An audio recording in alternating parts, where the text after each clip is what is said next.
Hello. Donc, mais la BD, on voit rien, quoi. Mmh.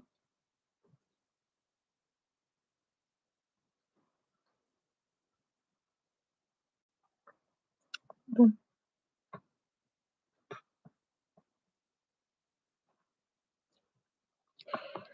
Bechet, Sydney 1978, Treated Gentle, An Autobiography, New York, Da Capo.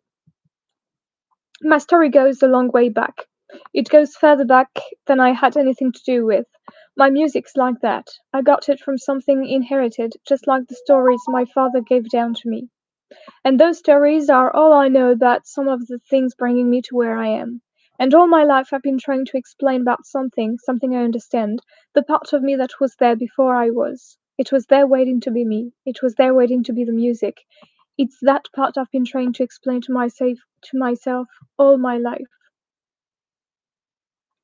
Time went on, all the working, all the living, all the confusion. There was a hell of a lot of fuss and confusion about the time my father was growing up. It was right around emancipation time. All the papers were taking sides, running cartoons of apes and things, screaming blood and gunpowder. A lot of people didn't want to lose the Negroes. To lose the Negroes. The Negro, he was $3 billion worth of property, and here was a law coming that was to take it all away. Who was to do? The time went on. All the working, all the living, all the confusion. There was a hell of a lot of fuss and confusion about the time my father was growing up. It was right around emancipation time. All the papers were taking. Wait, il y a marqué 2 fois la même chose.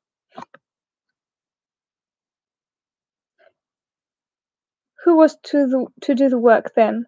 Well, they had the war, and it made a bitterness. A lot of people, they never could climb so high again after the war, and they had a whole lot to say about that. It was a crime. It was all political. It was the end of America. What would anyone want with a lot of black people being free, people who couldn't even spell their names or read a book? And everything changed upside down. The soldiers being brought in to guard, sort of keep order, and making more bitterness just being there. But the Negroes, it had made them free. They wouldn't be bought and sold now, not ever again. If they could find a piece of land somewheres, it would be theirs. They could work it for themselves. The ones, anyway, who had heard that slavery was against the law. A lot of Negroes, especially in black places, never did hear about it. But mostly there was this big change. A different feeling had got started. Go down Moses, way down in Egypt land. Tell old Pharaoh, let my people go. It was years they'd been singing that, and suddenly there was a different way of singing it. You could feel a new way of happiness in the lines. All that waiting, all that time when that song was far off music, waiting music, suffering music, and all at once it was there, it had arrived. It was joy music now. It was free day, emancipation. My father fooled around with hordes and the instruments they had, and he sung along with them, the spirituals and all the shouts, and he danced too. He had a feeling for it. Around that time he was going to pay school, a private school for both white and black. His mother paid for it from some of the money her master had left her. He was learning there, speaking and writing fluent, both English and French, having a very good education. When he finished this school, he had to decide to take up a trade, some work that would make his living. Well, he had tried to play cornet. He'd fooled around with it, but he never became much good at it. He just couldn't play music. He had a real understanding of it, a real feeling, but he couldn't play it. Music was my father fooled around with horns and the instruments they had, and he sang along with them, the spirituals and all the shouts, and he danced too. He had a feeling for it. Around that time he was going to a pay school, a private school for both white and black. Mais pourquoi il met 2 fois à chaque fois?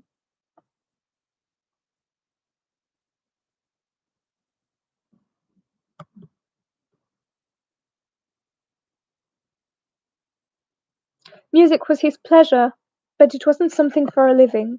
So he took up being a shoemaker, not repairing them, but making them, designing them, all kinds. All his life he stayed close to the music, and all the time he wasn't around where the music was, he was there at his shop making those fine shoes like he knew how. That shop was over on Esplanade Avenue there in New Orleans. Oh, he made a many a fine shoe in that shop, but where he really lived, where he really learned who he was inside himself, that was always where the music was being played. That was his real life.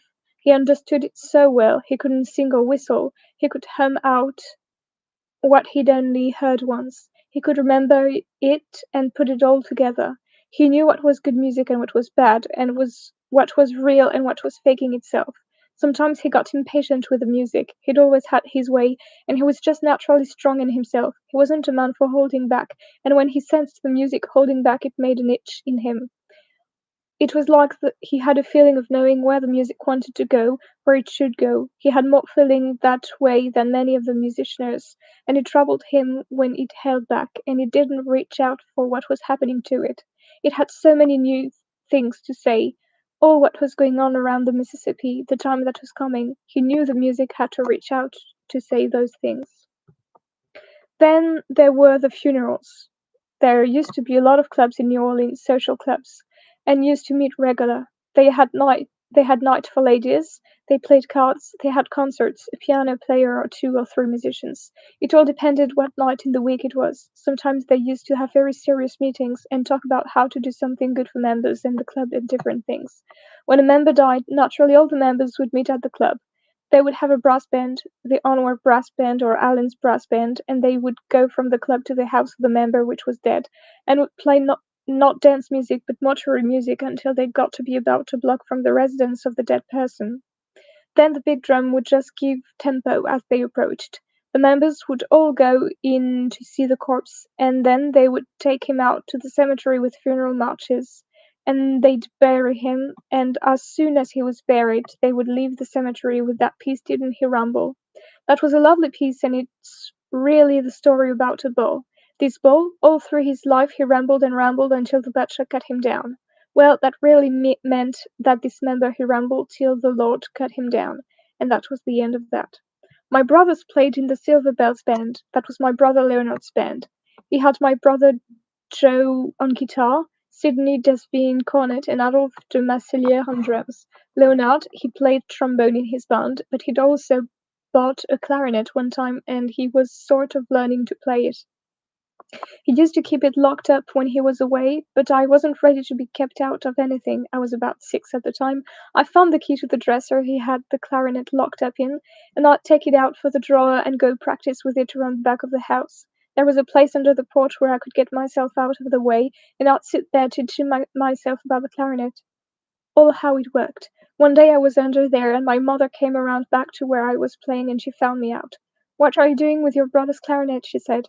It really frightened her seeing me with it because she knew I wasn't supposed to have it, and she was just sure it would be broken, and she could already hear what my brother would be saying when he came home.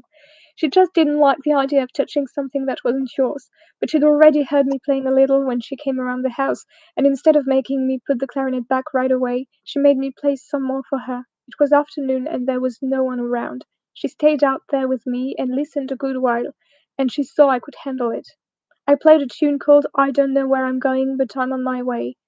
So she got to talking to me, how she wanted my brother to hear me that night, how she was going to arrange something so we'd all play together and I could keep the clarinet. She sat there with me in the afternoon and talked about a lot of things, and there was something in her voice, a kind of happiness at finding I could handle it. I could never forget that time, the way she was, the feeling I had that the two of us, we were suddenly finding such a lot of one another. That night my brothers were playing at home. Leonard, my brother, was always going from the trombone to the clarinet when he was with us, sort of feeling it out. Well, I asked to play his clarinet, and my mother said, "Oh, let him play it." And I played, and he heard me, and all at once he stopped playing. There was another time I remember. It was my brother's birthday, and there was to be a big party. All a surprise. He wasn't told anything about it. My aunts and my mother and her friends had cakes special made for it, special shellfish, a whole lot of food prepared. Everybody in the neighborhood had been invited, and they were all going to spring in on our lawn to surprise my brother. And the best of all, there was to be a band. It was Freddie Cappert's band had been hired for it. As it happened, it had been understood that the clarinetist, that was George Bechet, he was a fine musician, wouldn't show up till later. He had another engagement on a parade. So the band went along playing without him for a time, but it got going real good. The music just took off and went ahead, being real happy about itself. I stood around there hearing them play. I was standing by myself in the entry to the kitchen and couldn't help myself. This was a band that was answering all its own questions. The way they played, it got me terrible strong. It was something I couldn't change and something I just couldn't do anything about. I knew I was too young for them, but I sure wanted to play along with them all the same, so I sneaked away. If I can't play with them, I told myself, I'll just play along with their music. I sneaked off and got the clarinet and went into the front room where nobody was at. It was a sort of dentist's office. My brother was studying to be a dentist too. I went in there and I sat down in the dentist's chair. It was dark in there, and I began to follow right along with the band with that clarinet of my brother's, what he had given me. At first no one heard me, but then, the way I was told it, people began to take notice. They hear the clarinet, but they knew George Bechet hadn't shown up yet. Well, they figured maybe he had shown up, or maybe some other musician was taking George Bechet's place. And then the men in Cabot's band, they noticed it and began to look at each other. Who the hell was playing? Maybe they thought it was a joke of Bechet's, maybe he was back somewhere else in the house where the party was going on. The musicianers, they were having their own damn party in the kitchen. There were people there too, but mostly the crowd was out front. But they prowled all around, and at last they found me. They opened the door, and they couldn't believe their eyes. At first they couldn't see anything. The dentist's chair was so big and the room was so dark. But I was still playing along like there was still music going on, only I was playing real soft like.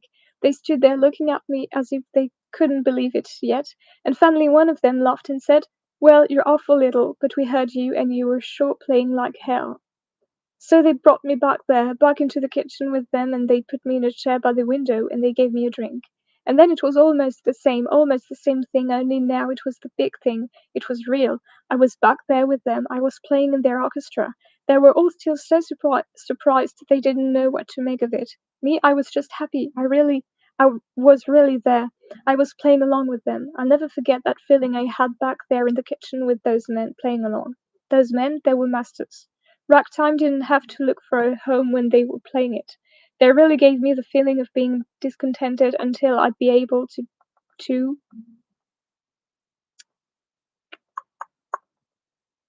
able to. And there's another thing, a part of the same thing really. When I was getting all those lessons and things, some person, a teacher, he would tell me, look at the music. He'd want me to read one note and I'd see the whole page. Hell, I never learned to read one note after the other. Look at A, let's say, and I'd see the whole thing. The notes, they were nothing. I'd seen them already. I'd take a look at the page and from there on I'd be on my own just playing and improvising. And that's the way it has to be. There ain't no one can write down for you what you need to know to make the music over again. There ain't no one can write down the feeling you have to have. That's from inside yourself, and you can't play note by note like something written down. The music has to let you be. You've got to stay free inside it. Page 4. Then a while later, I was maybe 14, then I was playing at Billy Phillips' range over on Franklin Street. George Baker was there, along with Freddie Keppard. They was there together up to the time Freddie left New Orleans and went north. Joe Oliver was around too. He was playing in the Manuela Orchestra right opposite from Billy Phillips. After Freddie left New Orleans, I played with Joe in the Olympia Orchestra at Pete Lala's over on Iberville Street. Pete's brother, Johnny Lala, had a place too. He was the 25 Club. I was about 17 when I first started playing with the Eagle Orchestra. I was living at home, and Bunk Johnson came and promised my mother he would watch out for me. He'd come by for me when he was to play and he'd take me back. Then, a little later, I stopped living at home and stayed at different places around town, playing with the Eagle Orchestra when they had a place to play at, and playing with other bands when we didn't have an engagement. I was really learning a whole lot. There was so many fine musicians around New Orleans then, so much a man could learn from.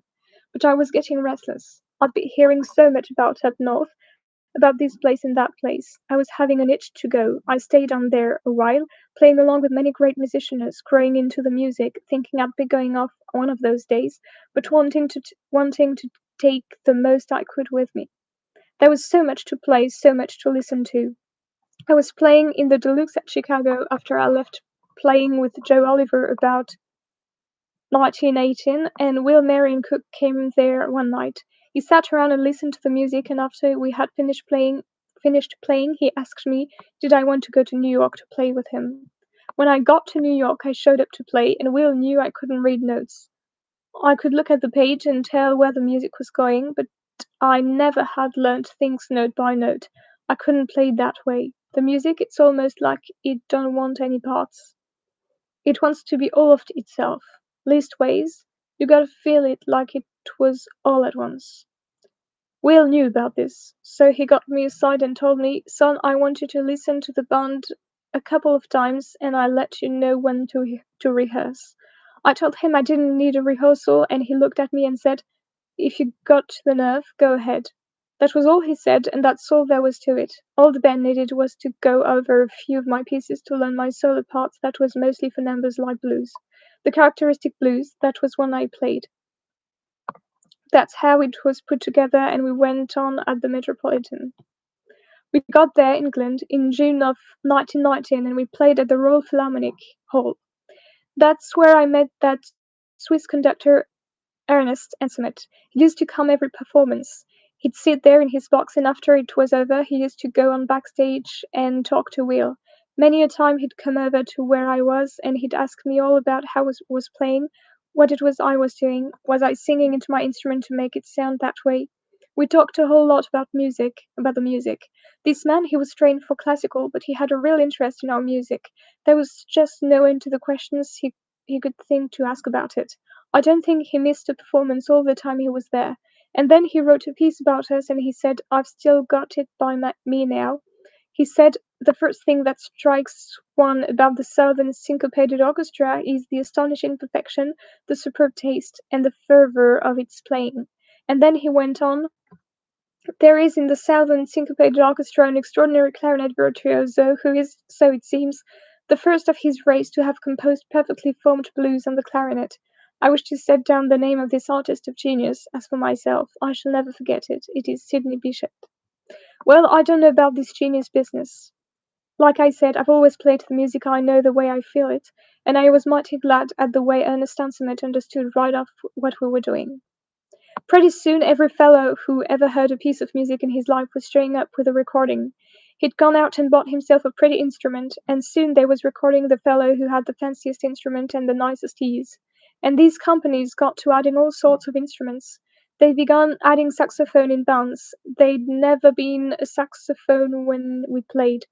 About 1921 they even took out the clarinet, and they began having three, four saxophones, and they got arrangers to arrange all these pieces for things like that. Oh, we had arrangers back in New Orleans, but you don't play just because there's an arranger. He isn't going to be able to show you how to play, not if you know inside yourself where it is the music has to go. I had a feeling about all this changing. I had a feeling the clarinet would come back. I was playing saxophone by then, but it wasn't alto like everyone was going out to buy. I played my soprano, sax, and clarinet, the two both, and the time came when the clarinet did get back. I was playing in the Deluxe at Chicago after I left playing with Joe Oliver about 1918, and Will Marion Cook came there one night. He sat around and listened to the music, and after we had finished, me, ça c'est joli. When I got to New York, I showed up to play, and Will knew I couldn't read notes. I could look at the page and tell where the music was going, but I never had learned things note by note. I couldn't play it that way. The music, it's almost like it don't want any parts. It wants to be all of itself. Leastways, you gotta feel it like it all at once. Will knew about this. So he got me aside and told me, son, I want. Ah oui, ça j'ai déjà lu aussi.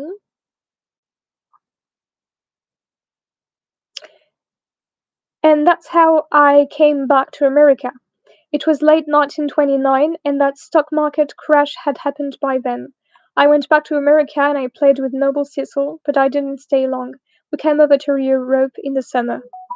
Tommy Ladnier, he'd been with Cecil too, and we quit together in Paris. So I went back to Berlin to House Vaterland for 3 months in the summer of 1931. But I was back with Noble in America during that winter, and we played various theaters in New York until I had a disagreement over a salary question. Then, a bit later, in 1932, Tommy and I had a band together. We had our own eight-piece outfit opening at the Saratoga Club in Harlem. We were only there a few weeks, and then we played 3 gigs a week in Jersey City and some in White Plains, New York. But in the fall, we took a six-piece band into the Savoy in New York City. That was really the band. That was the best band. The people liked the band. It was small, and we were all musicians that had a feeling, and we understood what jazz music really meant. We didn't have to make any arrangements or anything like that. We just followed the old school and just recorded, and we were feeling just that way. It didn't too last long. We played through till the spring, but while it was still on, we had one recording date. We played 6 numbers that day. Sweetie dear, I found a new baby. I found a new baby, that's all. Scott Joplin's great number Maple Leaf Rag, and the last we cut was Shag. I guess by the time we got around to that one, we were feeling pretty good because we felt we'd played good and had had a good day. Anyway, we made it a fine finish up. We were very happy, and it was the last piece. That was a fine band, and besides Tommy and me, there was Teddy Nixon on trombone, Hank Duncan on piano, Wilson Myers on bass, like I said, and Maurice Moreland drums. Well, by then things was pretty bad, and for a while there Tommy Ladnier and I had a tailor shop there up around St. Nicholas Avenue. It wasn't any shop for making suits, just a pressing and repairing place, and we called it the Southern Tailor Shop. Tommy, he used to help out shining shoes. We were pretty easygoing with the money part of that business, but we got along. A lot of musicians who didn't have jobs and some who did used to come around and would have our sessions right there in back of the shop. That was a good time. It was real enjoyable.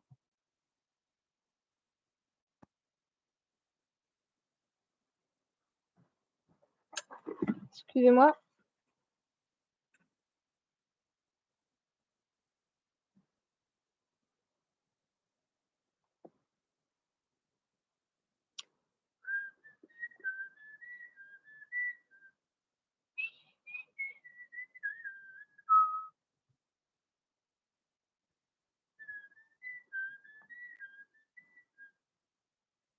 J'arrive.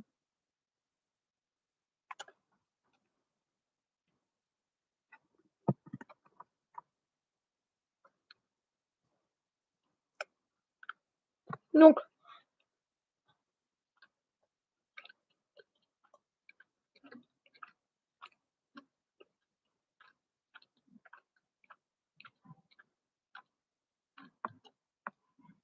les musiciens de jazz américains, 1919. Durant l'été et l'automne 1919, à Londres, Ernest Sansamet, qui dirigeait l'orchestre des ballets russes de Diaghilev, a assisté à plusieurs concerts donnés au People's Palace par le Southern Syncopated Orchestra, placé sous la direction de Will Marion Cook, avec comme soliste Sidney Bechet, clarinettiste. Il a fait part de son expérience dans la revue romande de Lausanne en octobre de la même année.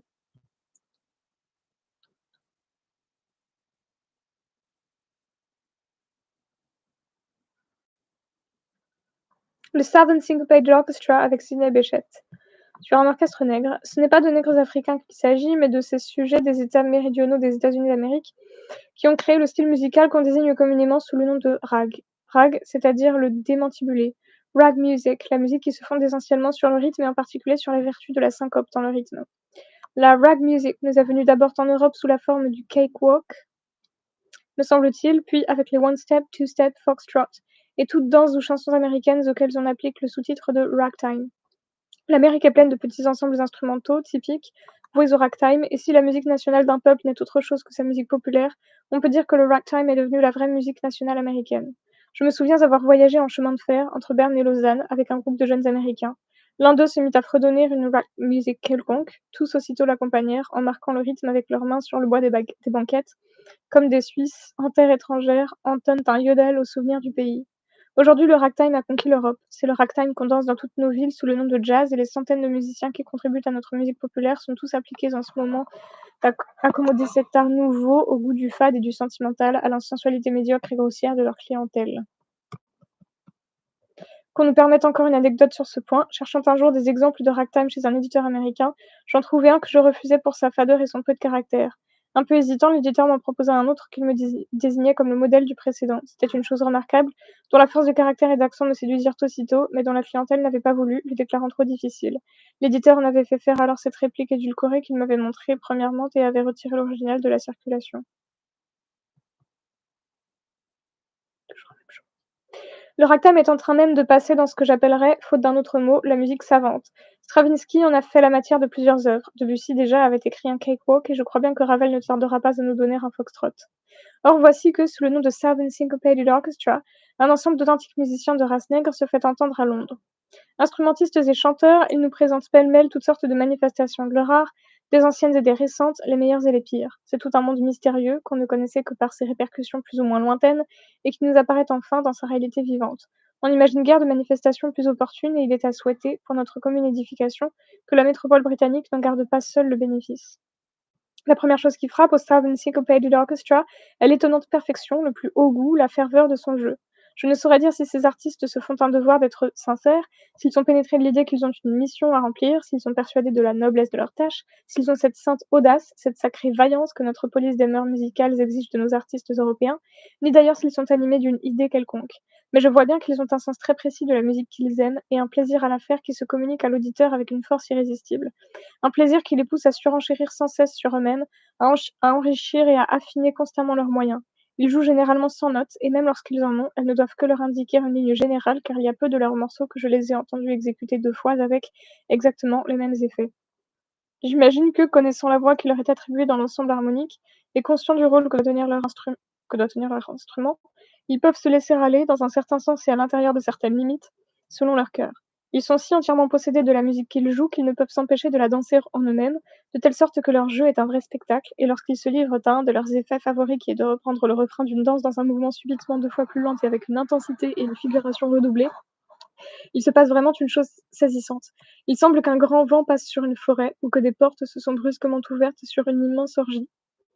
Le musicien qui les dirige et à qui est due la constitution de cet ensemble, Monsieur Will Marion Cook, violoniste, chef d'orchestre et compositeur américain, né à Washington, 1869-1944, qui a fondé en 1918 le New York Syncopated Orchestra, premier nom du Southern Syncopated Orchestra, comptant une vingtaine de musiciens. Et d'ailleurs, à tous égards, un maître, et tel qu'il n'y a pas de chef d'orchestre que j'ai plus de plaisir à voir conduire. Quant à la musique qui compose leur répertoire, elle est purement vocale, ou pour une voix, un quatuor vocal ou un chœur accompagné d'instruments, ou encore purement instrumentale. Elle porte des noms d'auteurs, tous inconnus dans notre monde, où elle est notée, traditionnelle. Cette musique dite traditionnelle est d'inspiration religieuse.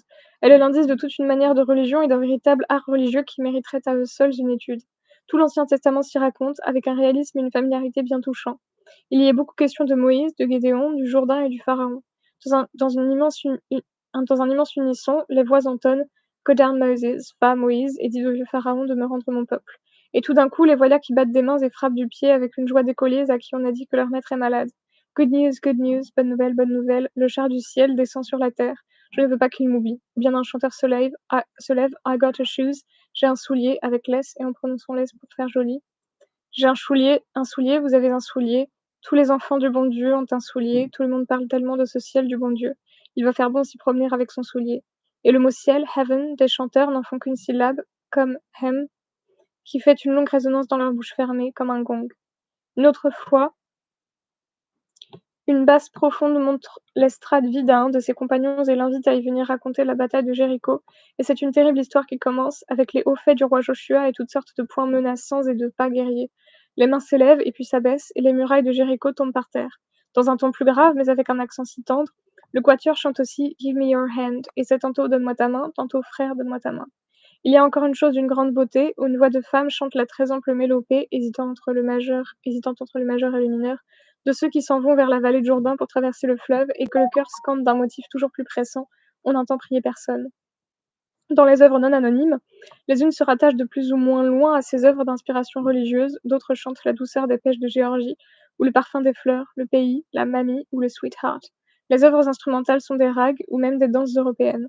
Parmi les auteurs, quelques-uns sont des nègres, entre-temps-honneur, mais ce ne sont que des exceptions. Les autres sont d'origine européenne. Et lors même que l'auteur ne le serait pas, la musique l'est. La plupart des ragtimes sont fondés sur des motifs notoires ou sur des formules particulières de notre art.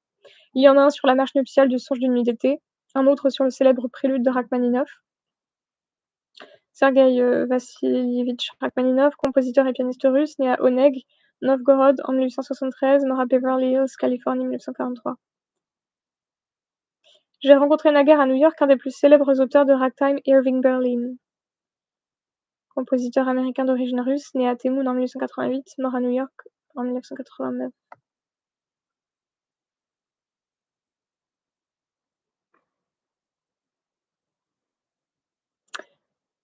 Juif russe d'origine, il avait, comme César-Napoléon Gaillard, parcouru tous les métiers et connu toutes les fortunes avant de s'enrichir dans la composition de la musique nègre. Dépourvu de toute culture musicale, incapable d'écrire ses notes, sachant à peine jouer du piano, il m'a expliqué lui-même comment il tapotait d'un doigt sur le piano ou sifflait pour un homme du métier qui en prenait note, les mélodies qui lui venaient à l'esprit, et comment ensuite il en faisait chercher l'harmonie par l'homme du métier jusqu'à ce qu'il en fût satisfait. S'étant parfaitement assimilé le style nègre, c'est à ce style qu'il appliquait ainsi un don d'invention musicale qui est assurément remarquable. Donc un autre sur de typiques accords debussistes, un autre tout simplement sur la gamme majeure. La musique traditionnelle dont il a été question plus haut, elle-même a sa source, qu'on retrouverait sans doute facilement dans les cantiques que les nègres ont appris des missionnaires anglais. Ainsi, toute ou presque toute la musique du Southern Syncopated Orchestra est d'origine étrangère à ces nègres. Comment cela est-il possible? C'est que la musique nègre n'est pas matière, elle est esprit. Ces populations nègres de l'Amérique du Nord sont d'origine africaine. Je ne connais pas la musique des nègres d'Afrique. On dit qu'elle consiste en chansons de travail et en danses rituelles, qu'elle est basée sur des modes mélodiques différents des nôtres et qu'elle est particulièrement riche dans sa rythmique, qui pratique déjà la syncope. En perdant leur terre, les nègres emmenés ont-ils perdu leur chant? On frémit d'éveiller de telles images. Du moins n'en ont-ils pas perdu le goût. Dans leur nouveau village, près des champs de coton, la première musique qu'ils trouvent est celle des cantiques que vont leur apprendre les missionnaires. Et tout de suite, ils la refont à leur manière. Les chanteurs de Monsieur Will Marion Cook ont dans leur répertoire un morceau dont je crois pouvoir noter ainsi la principale phrase. C'est moi, terre, Seigneur, qui ai besoin de ta bénédiction. Et ensuite, It's not my brother, it's not my sister, it's me. Ce n'est pas mon frère, ce n'est pas ma sœur, c'est moi, Seigneur. Donc ça fait.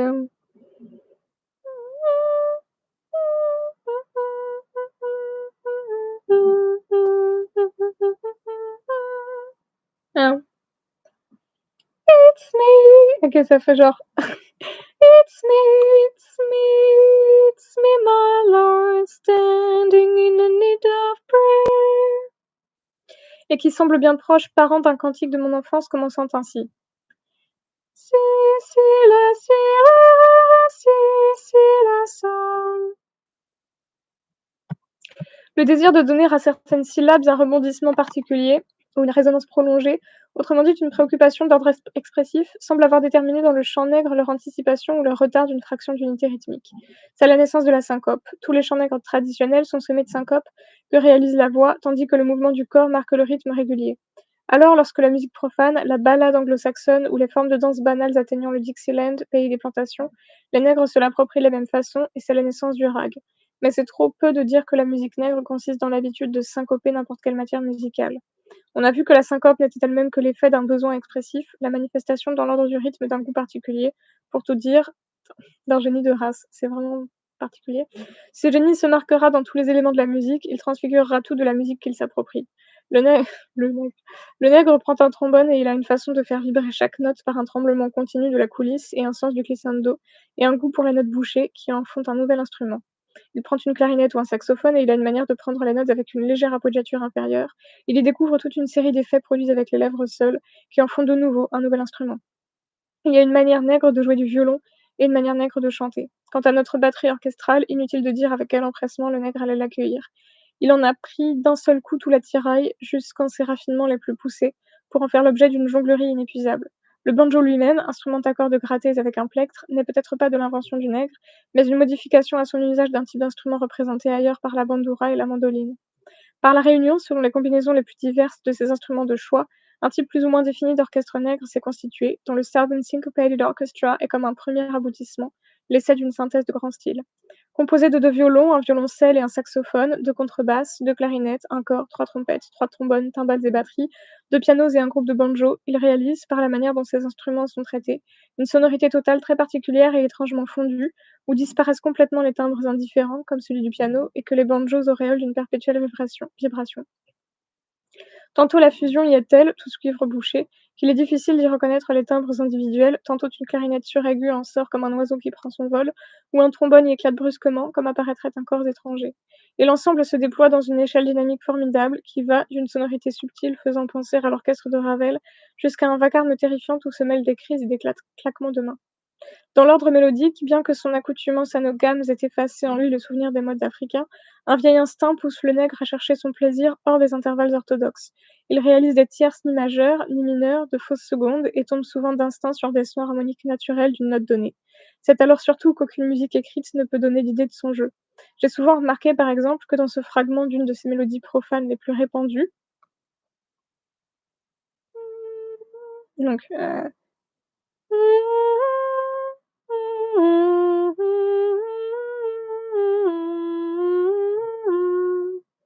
le la dièse et le si bémol, le mi et le mi bémol ne sont pas les sons de notre gamme.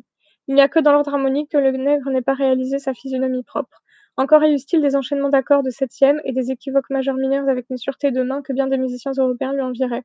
Mais l'harmonie est peut-être, en général, un élément qui n'intervient dans l'évolution musicale qu'à un moment de cette évolution où l'art nègre n'a pas encore atteint. Tous les caractères de cet art, en effet, montrent en lui un type parfait de ce qu'on appelle l'art populaire, l'art qui en est encore à sa période de tradition orale. Il est bien indifférent, après cela, que la musique nègre soit écrite par des juifs russes, des juifs allemands ou quelques anglo-saxons corrompus.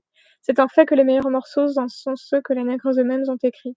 Mais dans ce cas comme dans les autres, l'importance de l'écrivain dans la création de l'œuvre est bien fortement balancée par l'action et la tradition, représentée par l'exécutant. L'œuvre peut être écrite, elle n'est pas fixée, et elle n'est complètement réalisée que dans l'exécution. Toutefois, quelques œuvres, dans le répertoire du Southern Syncopated Orchestra, marquent le passage de la tradition orale à la tradition écrite, ou si l'on veut de l'art populaire à l'art savant.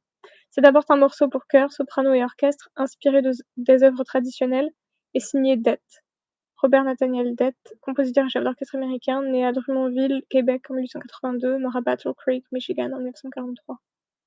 Sur un texte biblique, Listen to the Lambs, qu'Handel aussi a traité dans le Messie, ce musicien a écrit une œuvre très simple mais très pure et d'un bel élan. C'est encore quelques œuvres de Monsieur Will Marion Cook, parmi lesquelles une scène vocale fort bienvenue intitulée Rain Song. Peut-être verrons-nous apparaître un de ces jours le Glinka de la musique nègre, mais j'incline à penser que c'est dans les blues que le génie de la race se manifeste avec le plus de force. Les blues, c'est ce qui se passe quand le nègre a l'ennui, quand il est loin de son home, ou de sa mamie, ou de son sweetheart. Il pense alors à un motif ou à un rythme de sa prédilection, et il prend son trombone, ou son violon, ou son banjo, ou sa clarinette, ou son tambour, ou bien il chante, ou tout simplement il danse. Et sur le motif qu'il s'est donné, il épuise toute sa fantaisie. Cela fait passer son ennui. C'est le blues, ces grands trous bleus que font méchamment les oiseaux. Stéphane Mallarmé, L'Azur, dans la collection Les trésors de la littérature française. Sauf l'amertume de ce vers, le plus raffiné des poètes et le nègre se sont rencontrés ici dans leur expression. Il y a au Southern Syncopated Orchestra un extraordinaire virtuose clarinettiste qui est, paraît-il, le premier de sa race à avoir composé sur la clarinette des blues d'une forme achevée. J'en ai entendu deux qu'il avait longuement élaborés, puis joués à ses compagnons pour qu'ils en puissent faire l'accompagnement. Extrêmement différents, ils étaient aussi admirables l'un que l'autre pour la richesse d'invention, la force d'accent, la hardiesse dans la nouveauté et l'imprévu. Ils donnaient déjà l'idée d'un style, et la forme en était saisissante, abrupte, heurtée, avec une fin brusque et impitoyable comme celle du deuxième concerto brandebourgeois de Bach. Je veux dire le nom de cet artiste de génie, car pour ma part je ne l'oublierai pas. C'est Sidney Bechet.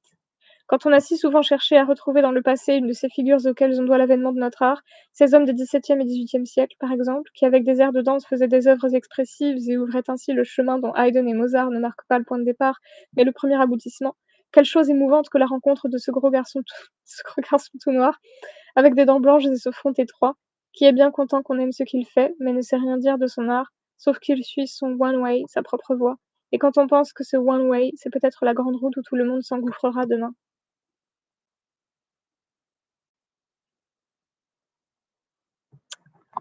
Voilà.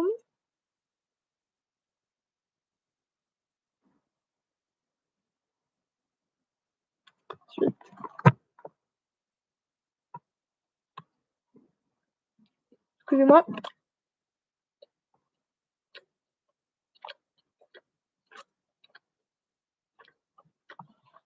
Donc Andy Fry, Queen's University, Belfast, pardon, 26 novembre 2008.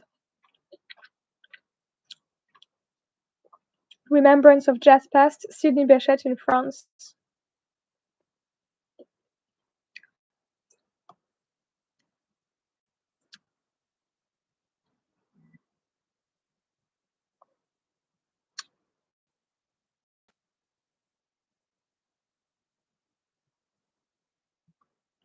Among the many tributes to the New Orleans reedman Sidney Bechet following his death in Paris in 1959, the most unlikely may be most telling. Tintin,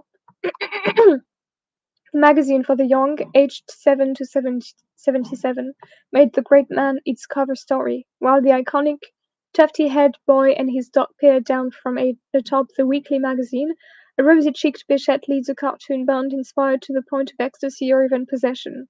In the foreground, a rack of gleaming white teeth and a bright red tongue set off the familiar Stackmo pose, but standing farther back, Bichette is relaxed and composed. Among the band members, his eyes alone remain open, addressing the reader in a gentle, paternal way.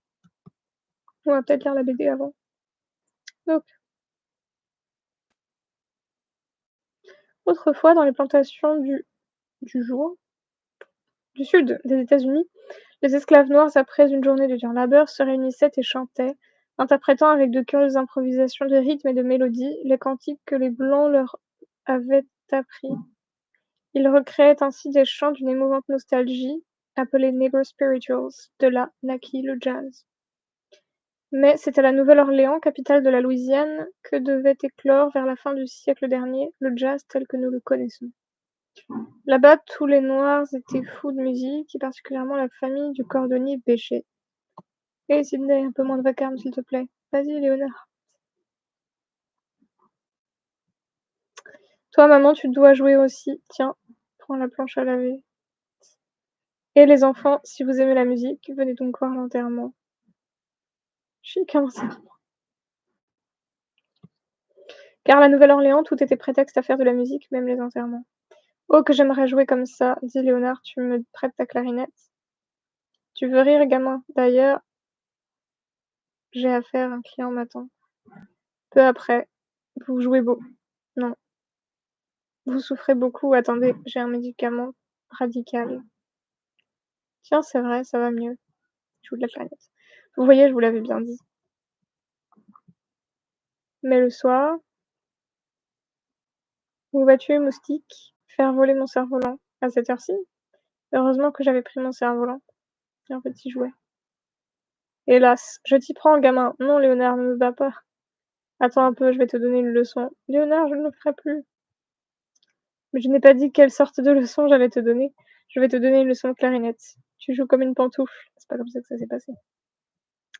Et c'est en effet de son frère Léonard que Sidney Bechet reçut ses premières leçons, ce qui ne l'empêcha d'ailleurs pas de rester toujours incapable de déchiffrer une partition.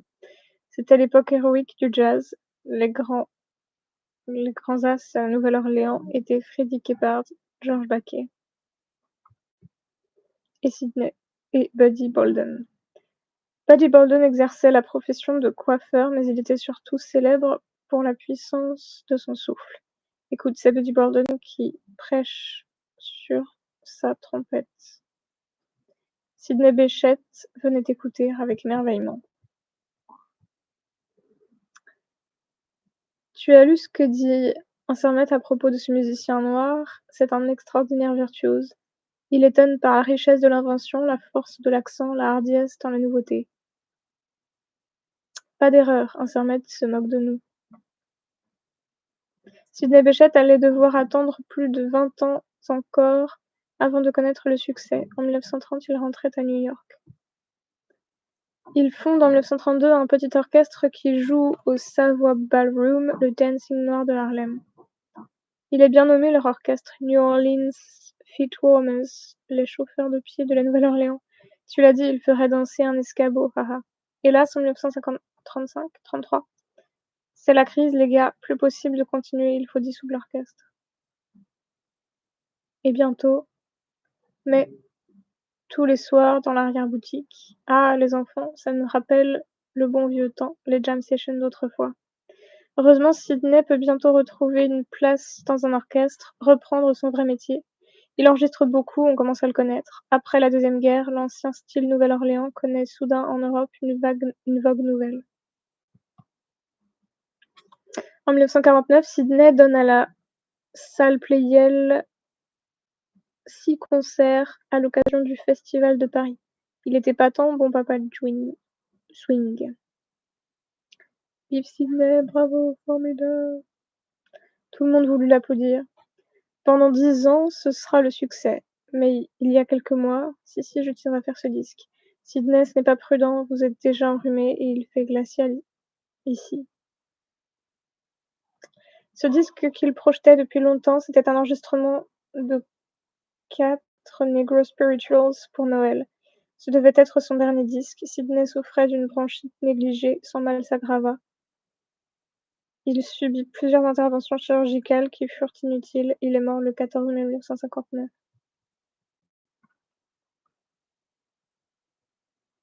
Un jour que le Buddy Bolden ragtime répétait: George Baca ne viendra pas, il est malade. C'est embêtant. Sans sa clarinette, nous ne sommes pas au complet. Tant pis, nous laisserons un blanc à la place de son solo. Allons-y. Mais quand vient le moment du solo, les musiciens entendent avec étonnement un clarinettiste invisible jouer à sa place. Mais c'est le petit Sydney, il a le jazz dans la peau, ce gamin. Et il s'en sert pas mal de son biniou. Peu après, ma parole, il a la folie des grandeurs, ce petit. Et Georges, voici le garçon qui voulait t'imiter. Mais bientôt, non, pas comme ça, petit, prends ton chorus comme ceci, plus en souplesse. À 14 ans, Sydney quittait la Nouvelle-Orléans avec l'Eagle Band de Bunk Johnson. Il joue dans tout le sud, puis à New York, puis au Texas. On le revoit alors à la Nouvelle-Orléans avec l'Olympic Band, dirigé par un musicien qui allait devenir un des grands as de l'époque, héroïque du jazz, King Oliver. Le jazz qui a conquis Chicago, puis la côte Est, va bientôt partir à la conquête de l'Europe. Bientôt c'est l'Europe. Sydney joue à Londres. Dans l'assistance, beaucoup de musiciens célèbres. Peu après la Première Guerre mondiale, il y a une place pour toi dans le Southern Syncopated. Es-tu quoi? Es-tu des nôtres pour cette tournée en Europe? Ok, Will. Et à propos, tu as définitivement abandonné la clarinette. Oui, je préfère le saxo soprano. Et notamment le chef d'orchestre Ernest Ansermet. Donc,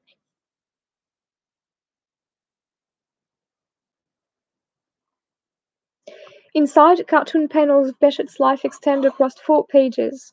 Like Bechet's autobiography, the comic begins by journeying back a long way to the plantations of the Old South. Later, in New Orleans, all the blacks were crazy about music. The caption reads, even Maman joins the Bechet's homemade band on her washboard before the children run off to hear a funeral parade. Fascinated, Sidney makes away secretly with his brother's clarinet, then surprises everyone by filling the shoes of the renowned Georges Bechet. Before long, Bechet is off to Europe with the Southern Syncopated Orchestra in time for a legendary encounter with Swiss conductor Ernest Ansermet. One long hair to another. Have you seen what Ansermet wrote about this black musician? He's an extraordinary virtuoso. He shocks by the richness of invention, force of accent, and daring of novelty. Yet fame and fortune are not forthcoming, and during the Depression, Bechet famously is reduced to running a tailor shop in Harlem. Not until his return to France after the war, the cartoon suggests, is his true worth again recognized and celebrated, a second European discovery.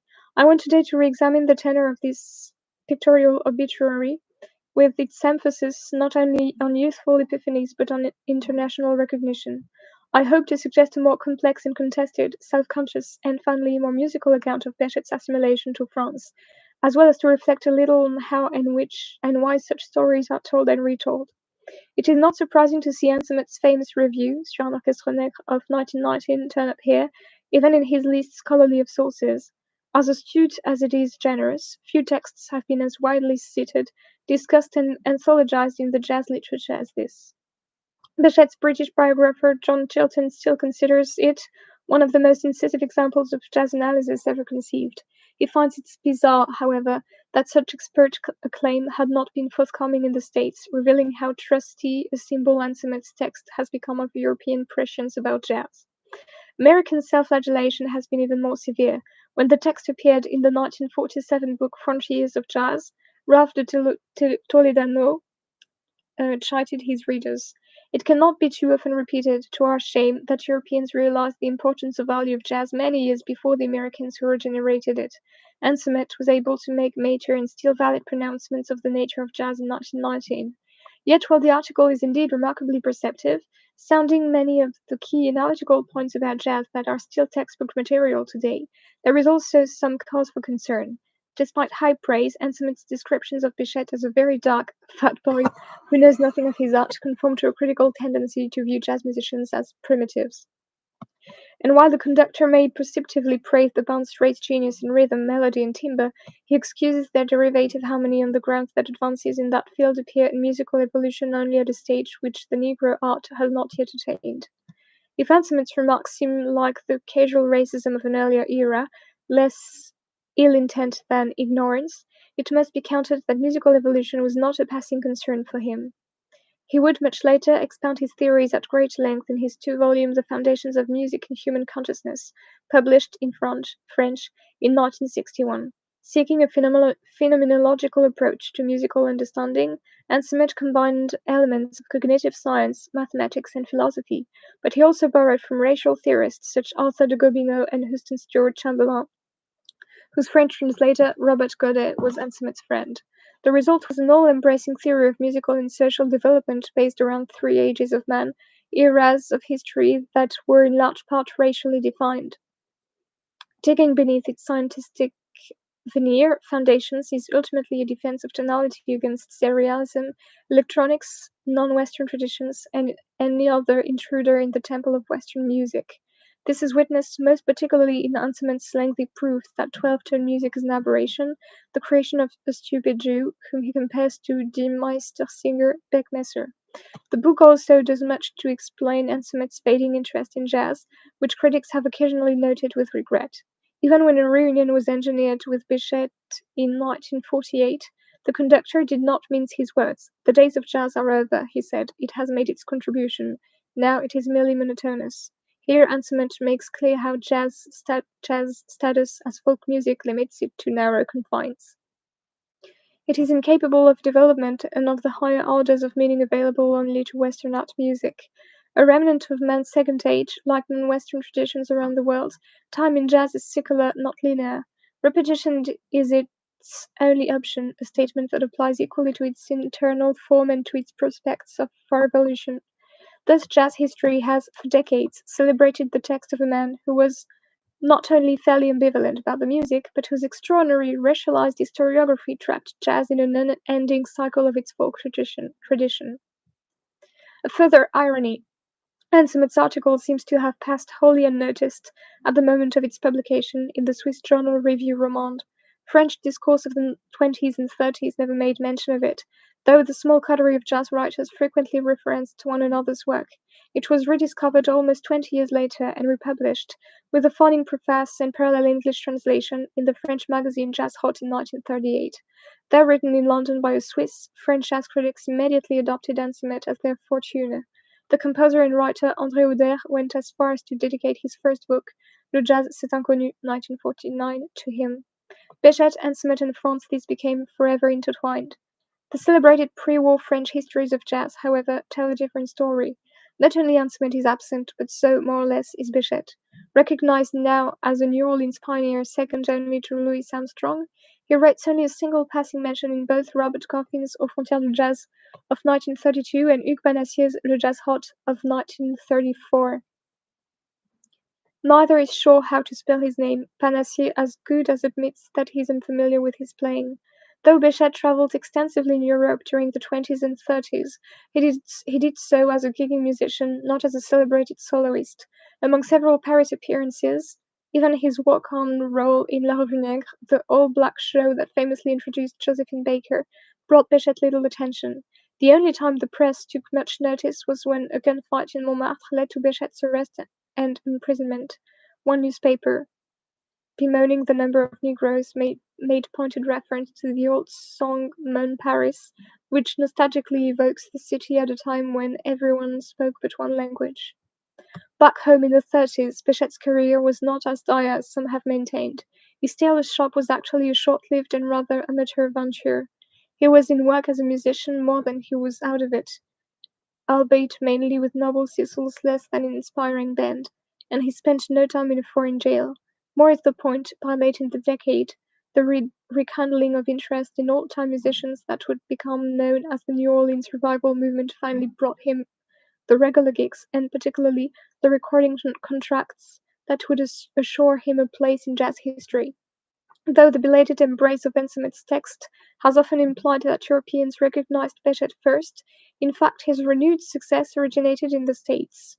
When Hugues Panassier, on a tour of the US in 1938 or 9, tried to record Bechet, he found him under contract to another record label. Panassier twice attempted to bring the saxophonist to France after the war, but was frustrated first by the financial terms he could offer, and then by Bechet's contract in Chicago. It took Charles Delaunay and a whole lot more money to coax Bechet over for the Paris Festival of Jazz in 1949. He was hardly chewing at the bit. Part of Bechet's unease may have been the musical company he was expected to keep. Following the war, French jazz fans had some catching up to do with music from the States. Thus, for many people, New Orleans revival and bebop effectively arrived alongside one another as competing small group alternatives to swing. This was literally the case when Charlie Parker and Bechet, who in fact shared a manager, arrived together from the festival in 1949. Surprisingly, though, Bechet rather than Parker received the most attention. The musician and writer Boris Vian, who would become an important chronicler of jazz in France in the 50s, was delighted to see this belated recognition of Bechet's talents, but baffled that the French public was 25 years behind the times. Recalling Bechet's more or less forgotten visits in the 20s, Vian feared it would take another quarter-century before Parker could receive the same welcome, by which time, of course, the volatile musician would long have been dead.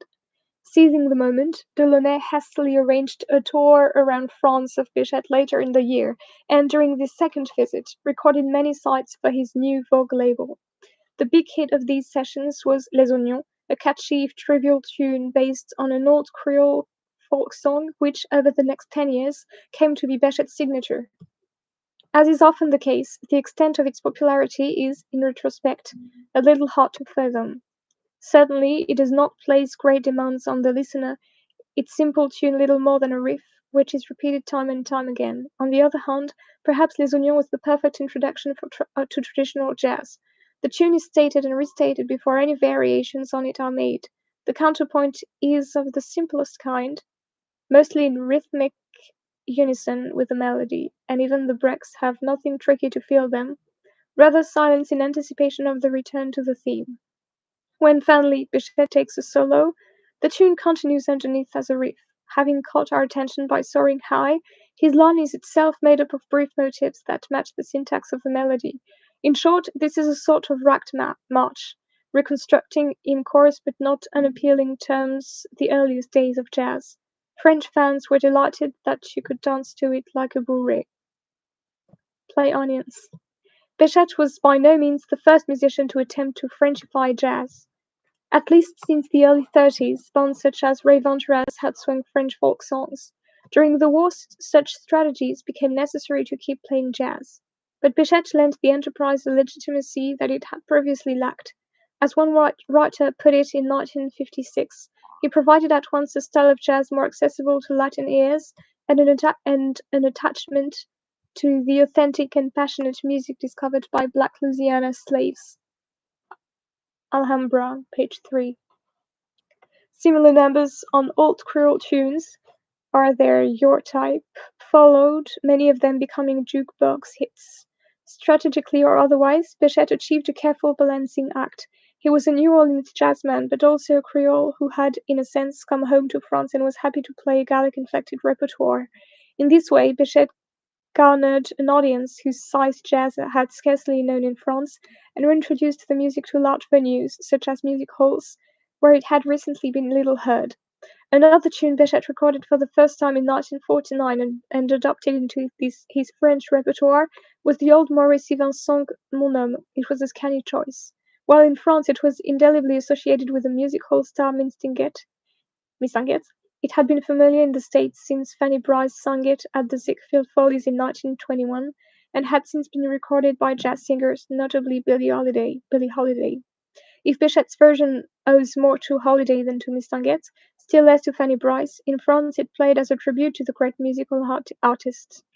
Indeed, Bechet's famous vibrato, widening every day it seems in his last decade, is not of Holiday's pretty, ornamental kind used to tickle low notes. but rather a strong, sometimes raucous effect, which is more or less constant in his sound. Cannot we hear a trace of the street singer turned cabaret star Mistinguett or even Edith Piaf in that distinctive timbre? If Bechet too became a successful musical turn, Mon Homme, with its rhetorical slow introduction preceding the up-tempo bounce, provides a clue why. For once, Bechet does not have other horns to bump into and can give free rein to his powerful, throaty sound. The last few bars of the songs, in slower tempo, are pure showboating.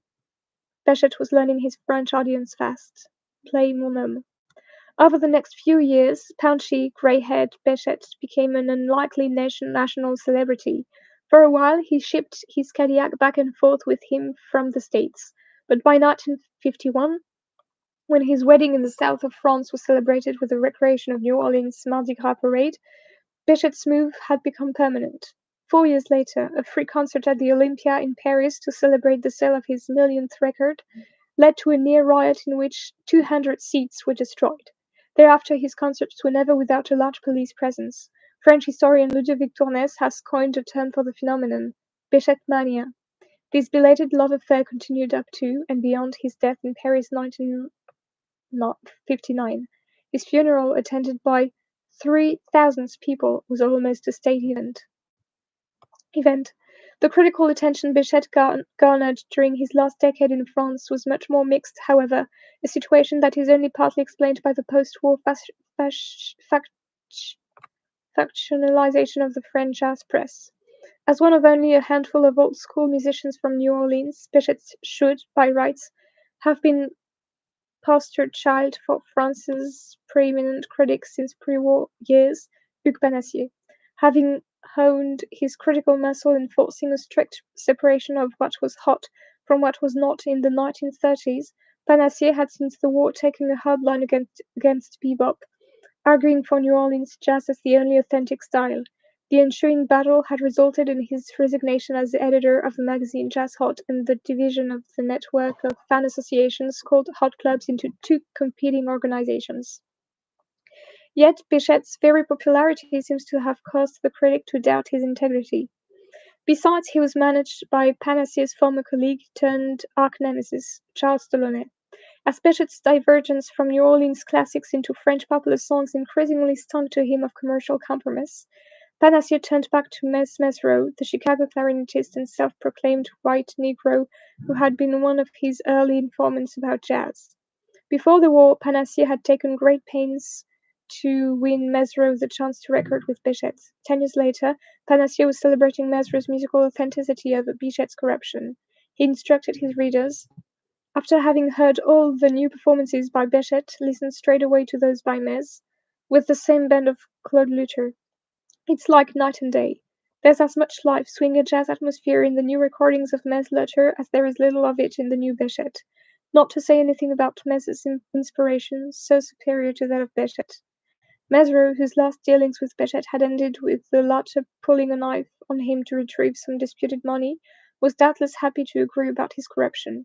But by insisting musicians reproduce old styles and repertoire exactly, Mezzrow and Panassier had arrived in a similar place to Ernest Ansermet, if by a different route. Regarding jazz as the folk music of a deprived minority, they considered jazz development its degeneration. Like Mezzrow's notorious autography, Really the Blues, which had done much to cement a view of black life as one of natural depravity, Panassier's purist criticism tried to tell African American musicians how to be black. Subsequent critics have tended to follow Panassier in disregarding recordings of Bechet's last decade. Like Louis Armstrong's late work, they regard them as a commercial embarrassment excused only by the weight and authenticity of the earlier recorded legacy. Bechet saw it differently. In fact, he was outspoken in his disdain for the fossilization of the tradition into a series of standard arrangements among white Dixieland revivalists such as Mezzrow. You know, there's this mood about the music, a kind of need to be moving. You just can't sit down and hold it. Those Dixieland musicianers, they try to do that. They try to rot the music down and kind of freeze it. But music, it's got this itch to be going in it. When it loses that, there's not much left. For Bechet, the music began not with notes, but with the story you wanted to tell, a story which, as he explained in his autobiography, went back a long way. Compiled from interviews, Treated Gentle is a book that seems peculiarly aware of its representation of the act of remembering and the truth inherent in myth. It begins with a long, rambling, and, as it has turned out, completely fictional tale about Bechet's slave grandfather. Accustomed as he was to being pestered by discographers for the minutiae of the distant past, Bechet must have known that parts of his story would, in time, be revealed as unfounded in historical truth. But he did not allow this to inhibit his ability to tell it as he saw it, or at least how he wanted it to be seen. Indeed, it is the audacity of his myth-making, much more than any factual information, that makes the book still a fascinating read. This creative concept of authenticity seems to have extended, too, to his music. I felt when I settled in France that I was nearer to Africa, and I suppose, too, that being there is nearer to all my family and brings back something I remember of my grandfather and my father, too. So I started to record some lovely Creole tunes that I remembered from when I was young, and some I made myself out of the same remembering. This could of course represent an attempt to justify decisions made for commercial reasons, but so effectively does it sum up Bichet's concerns in the book that it has a ring of truth, or at least the familiarity of a well-rehearsed story. Striking in particular here is Bichet's description of remembering as a generative as well as a regenerative act. An example in his composition Petite Fleur. In form, it's a 32-bar song, AABA. The first section feels rather earthbound, Bechet's bluesy melody competing with stout chords from an ensemble that seems to owe more to the old world than to the new. In the second section, by contrast, Bechet reaches for the skies, the ensemble supporting him from beneath with sustained harmonies. The first time through the chorus, the effect is heightened but when Bechet cuts off the second A after only 2 bars, he saws straight on to B, which is elongated to 14 bars and accompanied by rapturous runs in the piano as well as the sustained chords. By sequence, Bechet slowly eases us back down to the ground. He plays through that surprise move with such rhetorical force that it is tempting to hear this revelatory moment itself as an act of remembering. What follows is of an emotional expansiveness that was quite unknown to the first section. Only later is the B section heard at its proper length. Play recording.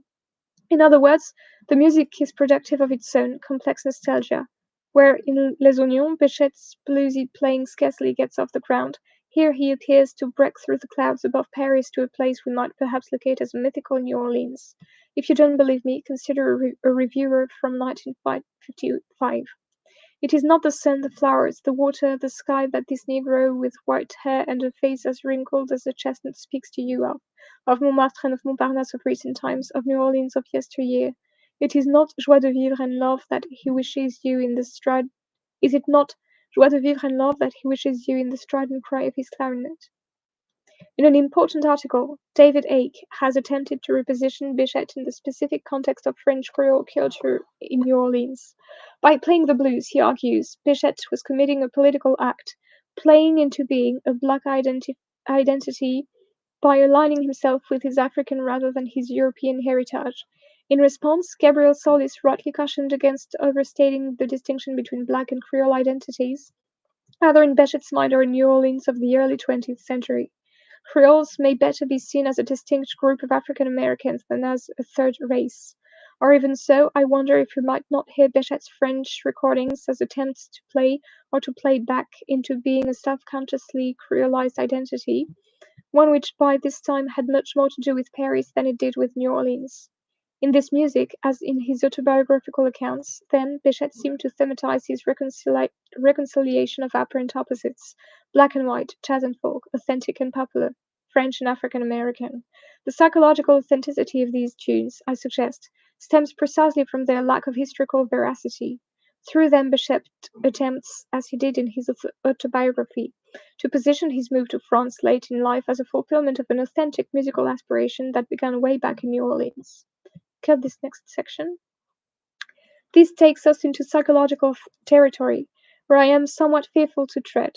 Nevertheless, it is interesting that recent readings of Freud have tended to focus less on the archaeological function of memory, how we can, in effect, dig up the past from the recesses of the mind, and more on what we might call its architectural function. How remembering, particularly following trauma, is a matter of constructing a story of the past that seems to fit, and whose value is measured less in its truth than in its ability to rehabilitate. For sitting uncomfortably alongside Freud's insistence that the literal truth can be recuperated in psychoanalysis is his sometimes frank admission that memories are constantly rewritten, and that recounting them inevitably requires a process of retranslation, which may not only rewrite the meaning of an event, but its very nature, what is sometimes rendered in English with the ugly term afterwardsness. In other words, constructing a coherent narrative from traces of the past may itself be a therapeutic act.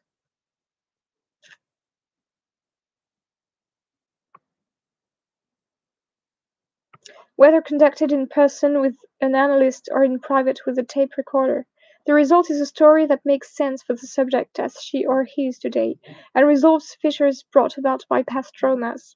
Freud even went as far as to say that the process by which memories were consolidated and remodeled in later life was analogous in every way to the process by which a nation constructs legends about its own history, precisely the connection I want to make here. In 1940s France, trauma, of course, is not hard to locate. A rupture in personal and collective memory between the pre and post war years was widely and inevitably felt.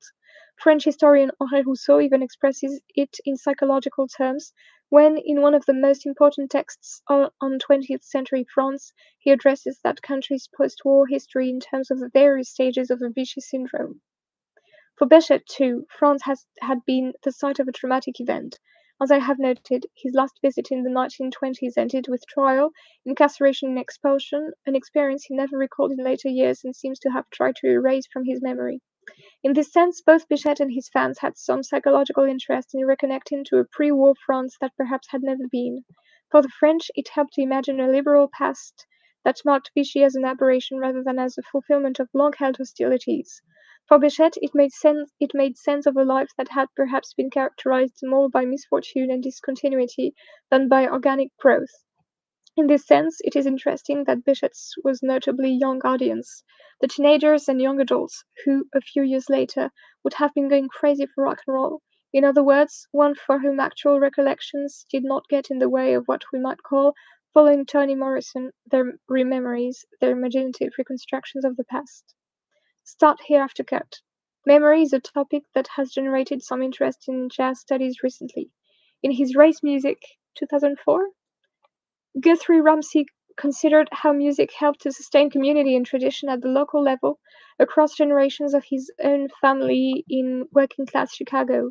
In Monk's Music, 2008, Gabriel Solis, on the other hand, investigated how the legacy of Thelonious Monk has been negotiated and inscribed by younger musicians who have played his compositions and learned from his idiosyncratic piano style. My interest here is slightly different. I am concerned, on the one hand, with how Bechet himself sought to write and play his way into the very foundation of jazz history, and on the other, with how his memories, to borrow an evocative term from Toni Morrison, helped the French to develop a rather rose-tinted view of their historical relationship to jazz. On the way, the often intense debates about art and about race that the music had generated in the interwar period were forgotten, as an unbroken path was constructed from Bechet's abortive visits to France in the 1920s to his contented residence in the country in the 50s. But if the story of early jazz in France is to some extent fictional, it only adds to the fiction of New Orleans jazz itself. As I have indicated, in France even more than in the US, New Orleans jazz was experienced primarily post-World War II. As late as 1956, when the Jerry Mulligan Sextet played in Paris, one critic found the public baffled by the progressive West Coast style, for they had only just become accustomed to New Orleans jazz. An incongruous statement illustrating once more the huge disparities between jazz history as it is conventionally narrated and as it was often experienced on the ground. In retrospect, the rediscovery of Ansemet's text in 1938 was a signal event. It was surely his essay much more than the few lines penned by Jean Cocteau and others in the teens and 20s that informed Charles Delaunay's claim As early as 1940, that the French avant-garde had recognized the originality and promise of jazz more than 10 years before the Americans' emphasis on original. Soon, even American authors, such as Rudy Blesch in his Shining Trumpets, 1946, were calling France the first country to accord intellectual recognition to jazz. Meanwhile, Bechet began to find jazz history as it was evolving to be too static in its perception of his music. It is this, he said, that prompted him to record his autobiography, which is really his philosophy. I began to think there's a whole lot of people, all they've been hearing is how ragtime got started in New Orleans, and as far as they know, it just stopped there. They get to think in a memory kind of way all about this jazz, but these people don't seem to know it's more than a memory thing. They don't seem to know it's happening right there where they're listening to it just as much as it ever did in memory. One way to understand Bechet's French recordings, then, may be as an attempt to remake New Orleans jazz from the ground up, to recreate what it felt like rather than merely to reproduce its ossified sound. Bechet often emphasized the possible French roots of jazz, a matter that writers in France had more or less opportunistically been bringing up for years. Describing the origins of jazz, he once said, "The rhythm came from Africa, but the music, the foundation, came from right here in France." Taking French folk songs, real or imagined, and adding his own bluesy sound, Bechet was in effect restaging in uh, 50s France the hybridization of musics to which turn-of-the-century Louisiana had borne witness. Rarely, then, did critics miss an opportunity to mention Bechet's Creole roots. One writer noted in 1957 that before Bechet came to Paris, he was already our cousin from the sticks de Provence. If in one sense Bechet told the French, and perhaps himself, what they wanted to hear, at the same time his presence and his music was productive of impossible memories. He played them into being, to borrow David Icke's evocative phrase. Perhaps that's why, long before Christopher Small patented musicking, Bechet preferred the more active term musicienne, less who you are than what you do. What seems at first, then, as a music out of time and out of place may turn out to be peculiarly closely of its time and place. A music in which nostalgia for the past combines with a frank acceptance of the moment, and the knowledge that remembering, too, is an act conducted in the present tense.